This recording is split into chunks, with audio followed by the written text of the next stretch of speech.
Hi, welcome to another episode of Money Script Monday. My name is Brian Manderscheid. Today I want to answer the question, where should you put your money, your 401k or an IUL? Now to answer that question, I would say it really depends on your individual situation, which is why it's important to work with a qualified advisor. However, if you're already maxing out your 401k or your employer match of your 401k and looking for an additional tax advantage place to put your money, the IUL may be the right vehicle. What I want to talk about today is a widely available yet rarely discussed retirement strategy specifically designed for high-income earners. To do that, I want to talk about the IRS required distributions, the tax selections that the IRS allows us to choose, as well as some additional considerations. So first, let's talk about the IRS required distributions. This actually comes as a shock to many retirees who may actually find themselves in a higher tax position than their working years. The reason being is the IRS actually requires you to take minimum distributions starting age 70 and a half on any tax qualified account, like let's say a 401k, IRA, etc. Additionally, if we take a look at this graph, there's a bell curve effect on our account value of our 401k as well. So there's starting at age 70 and a half, based on the IRS publication 590, the uniform distribution table, there is a divisor of 27.4%. What that equates to at age 70 and a half is a withdrawal rate of roughly 3.65%. So let's say hypothetically you're earning 7% rate of return. You have to withdraw roughly half of that, 3.65%. You're not going to experience a lot of growth in your portfolio beginning off.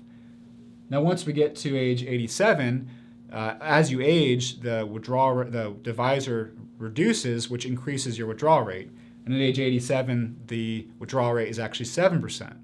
So again, that same scenario, a 7% rate of return with a 7% withdrawal in this scenario, now we have a flattening effect on our 401k. Now as we age past age 87, at age 90, there's actually a 10.5% withdrawal rate. So not only are we taking all the gains, we're actually starting to eat into principal, which is why you can see this falling off effect in the latter years of life.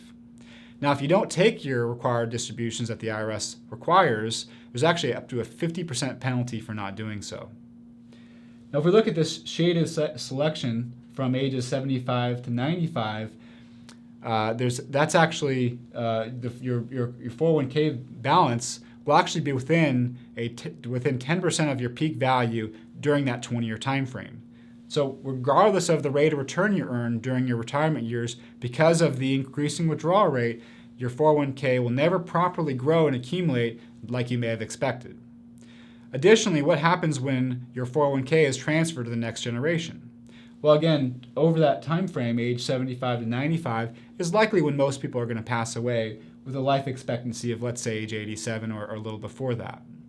So again, with our 10% peak income value, your kids are likely to be within the age range of, let's say, 55 to 65. Over that period of time, they're likely in their highest income earning years of their life. So during the working years, they may be at a 24% tax rate. If you pass away and transfer this large 401k balance to your kids, that may actually bump them up into the highest marginal tax rate of 37%. So we talked about the IRS required distributions. Let's talk about the tax selections that the IRS allows us to choose. So of these $3 amounts, $5, $10, and $20, the IRS actually allows us to choose to pay taxes on one of these dollar amounts. Now, if I were to ask you, or let's say 100 people, which would you rather pay taxes on? 99% of people are going to say that $5 amount because it's smaller. They're going to pay lower taxes. Now, believe it or not, most people do the exact opposite with their 401k or IRA. They decide to take the tax deferral or tax postponement, accumulate the money tax-free or tax-deferred, and then pay taxes on the distribution and transfer. In doing so, they may actually be paying much more taxes over their lifetime and also be subject to higher tax rates down the road when they retire. So again, I mentioned that the IRS allows us to pay taxes on one of these three amounts. You could choose to pay taxes on the $5, let your money accumulate tax-free, and transfer and distribute tax-free. That, my friends, would be, let's say, a Roth there's actually, two options, vehicles that allows you to do that. One would be a Roth IRA. Now, if you make $199,000 of income, of modified adjusted gross income or greater, the IRS actually bans you from contributing to a Roth IRA. Additionally, if you make under that limit, or any amount for that matter, the max contribution that you can make to a Roth IRA is $5,500, or with the catch-up provision starting at age 50, $6,500. That's not a lot of money to contribute to a tax-free vehicle and tax diversify your portfolio. So if you can't contribute to a Roth IRA or want to contribute more than what the IRS allows you to do for the Roth IRA, the only other option you have is cash value life insurance, which we generally use Index Universal Life for our preferred vehicle. So we talked about the IRS required distributions. We talked about the tax selections. The IRS allows us to choose one. Now let's talk about some additional considerations. So the number one problem facing retirees are adverse stock market corrections. Many of us remember what happened in 2008, what happened in the beginning of the 2000s, of a 40% plus decline in our portfolio value. Now, if, let's say, hypothetically you retire and so happens you retire during a bear market, when the stock market drops, that has a significant impact on the longevity of your 401k or your traditional retirement accounts. That is called a sequence of returns risk. So if we were to look at the U.S. stock history over its course and examined how many corrections on average we generally have one correction every 7 years. Now currently, we're actually in a 9.5-year bull market, which is the longest on record. Many people always ask, well, when is this bull market going to end? That's actually not the right question. The right question is not if, not when, but how many times will you have a stock market correction over the course of your retirement years. Now, if, let's say, you retire at 65, live to age 86, 21 years, you're likely to have 3 stock market corrections over that time frame, which could significantly impact your ability to safely retire. Now, other than the tax benefits of the IUL, the second greatest benefit is the ability for the IUL to guarantee your cash value against these adverse stock market corrections. The way the IUL works, it allows you to participate in the upside of an equity index up to a cap or a limiting factor, but the trade-off is a 0% annual floor. So if the stock market goes down 40% like it did in 2008, you would actually receive 0% and not lose any of your principal due to those adverse stock market corrections.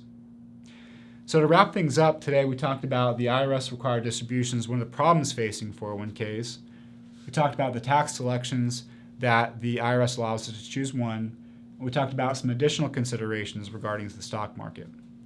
Now, to go back to the question, where should you put your money, your 401k or an IUL, what I would say is it makes sense to tax diversify your portfolio.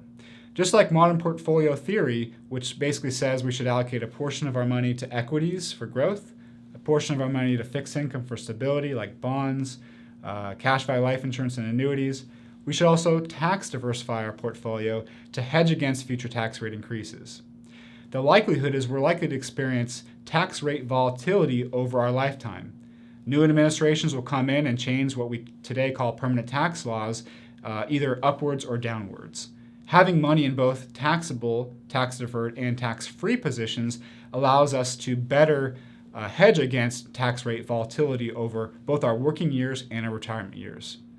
So the answer doesn't have to be 401k or IUL. These two vehicles actually work together in unison and in harmony to allow us to hedge against tax rate volatility, the upwards and downwards climb of tax rates over both your working years and your retirement years.